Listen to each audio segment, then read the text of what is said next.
আমার বর আমাকে বলছে হিসাব করে সংসার চালাবা, বলছে তেল আইনে দিছে 1 কেজি তেল, বলছে 1 বছর খাইতে, বলে 1 ফোঁটা তেলে বেশি যেন কোনো তরকারিতে পড়ে না, বলে কাজকর্ম তো আর করো না, খালি বসে বসে খাও।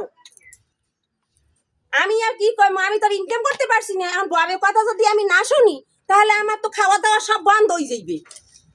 আমিও তাই করবো আর কি, চাই তরকারি করতে বসে 1 ঢাকনা তেল দিয়া, আমিও করবো তাই। এই যে লঙ্কাও আমি এইরকম দিব, আনতে পারলেই বলবে যে ইনকাম তো আর করো না, আমি ওই রকম রান্না করবো। তোমরা বুঝিনা হিসাব করে রান্না বান্না করবা, তাহলে তোমাকেও আর সংসারে অভাব হইবে না।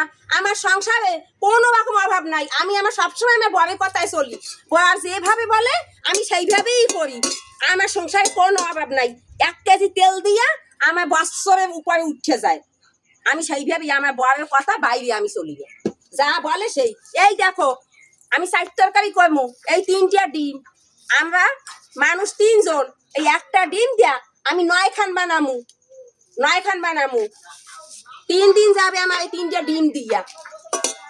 এমনি আমার বর খুবই ভালো, কিন্তু একটু হিসাব করলেও আমার সংসারে কোনো অভাব নাই, আমি আমার বরের কথাই সবসময় চলি।